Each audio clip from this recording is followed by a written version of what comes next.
If you look around and reflect on all the people you know, you'll quickly realize how prevalent anxiety really is. Just how many people say that they frequently get panic attacks and take prescription medication. In North America, 1 out of every 4 people experience high levels of anxiety on a regular basis. I wasn't surprised to find this out at all, because I only had to reflect on all the people that I know to notice that 1/3 of them struggled with this. Stress happens when we're in a situation that makes us nervous, like when we're public speaking or face-to-face with our crush. And the same stress response also happens when we are very angry or very afraid. The body responds to different stress triggers in relatively the same way.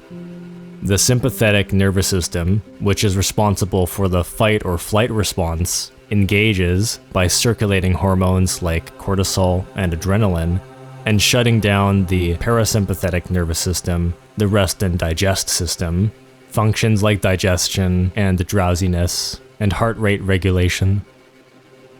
But like all illnesses and disorders, ongoing anxiety doesn't occur for no reason. Minor levels of occasional anxiety and nervousness is something we all experience, because that is a natural part of the human condition. But when we find ourselves undergoing stress for extended periods of time, such as every other day for weeks or months, then we are straining the body's nervous system and wearing it down. When this happens, we experience post-traumatic stress disorder, PTSD. In other words, trauma is the root cause of anxiety and anxiety attacks.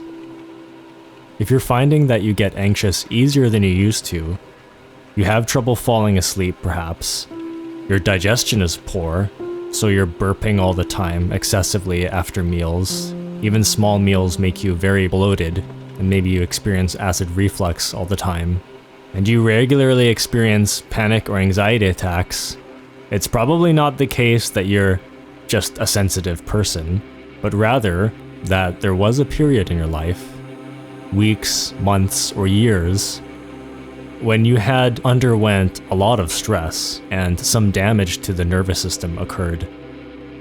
It could have been caused by a terrible breakup phase in which you were angry all the time, or a time in which you were constantly in fear that something bad was going to happen, like when you have to deal with a bully at school every day.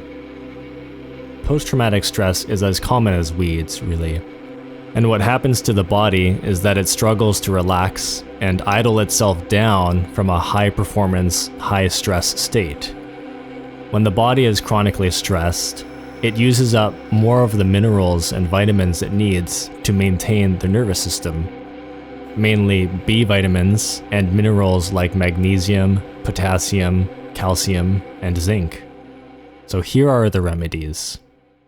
First and foremost, the evidence step is to learn to keep yourself relaxed all the time. This channel has a number of videos that explain practices that are conducive to this, which can be found in the playlist Meditation. The next step is to cure the cause of anxiety by rebuilding the nervous system with vitamins and minerals from natural supplements. And these nutrients are good for both anxiety relief, rejuvenating the nervous system, and healing parts of the endocrine system, such as the adrenaline glands. Vitamin B5, or pantothenic acid, balances cortisol secretions. Vitamin B6 restores a sense of calmness to the nervous system and provides energy. Vitamin C, this promotes the production of stress hormones. Just make sure to get buffered vitamin C, or more specifically, calcium ascorbate, as the calcium in it acts as a shock absorber for the adrenal glands. Vitamin E neutralizes damaging free radicals inside the adrenal glands. Calcium produces calming effects, helps restore normal cortisol levels. Calcium is a very difficult mineral to absorb, but it can absorb better with other ingredients like magnesium and vitamin D. Vitamin D you can get from different kinds of milk, like almond milk or soy milk. Magnesium. Magnesium is an amazing supplement. It has hundreds of functions. It's particularly effective for muscle function, especially the muscles that function subconsciously, such as the digestive muscles. Magnesium can help secrete enzymes and stomach acid to help break down and digest and burn through the food that you're eating. And this is the main ingredient that prevents bloating and acid reflux, which is actually low stomach acid.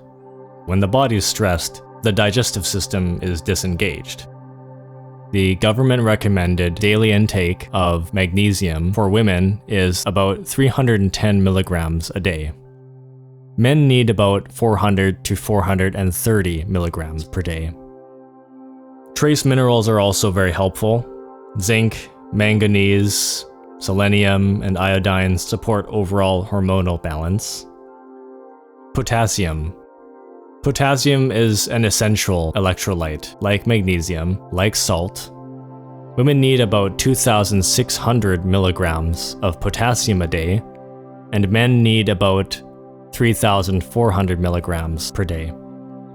But even just a couple hundred milligrams of potassium has a sedative effect that can be felt, and this can easily be consumed by drinking a cup or two of coconut water.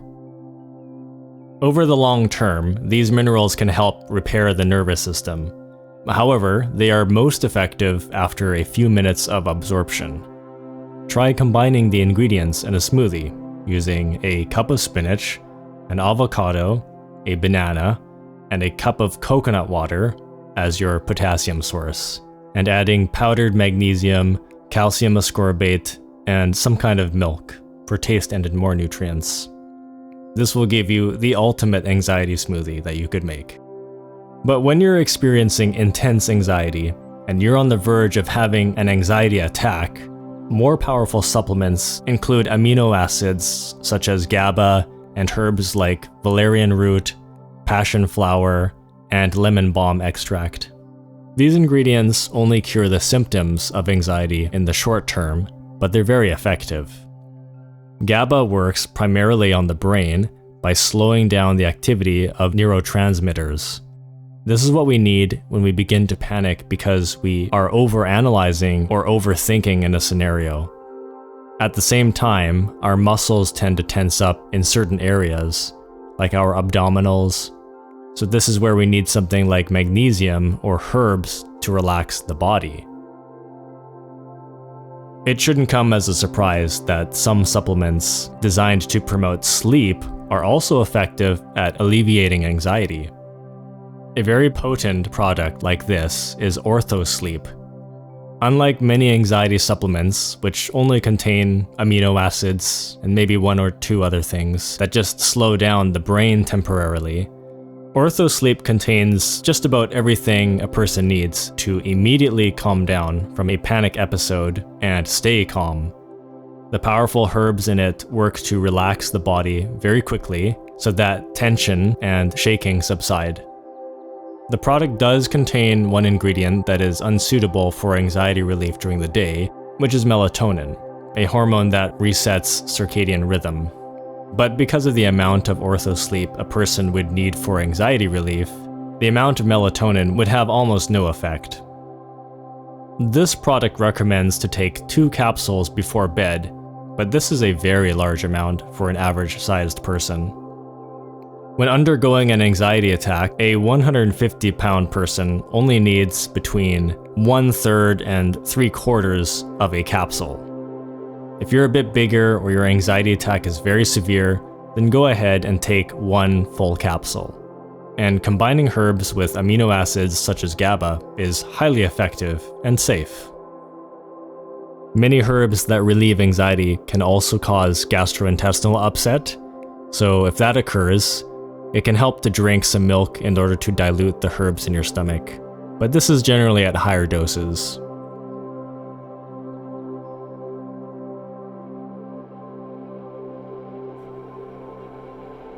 The simple truth is, all stress comes from attachment.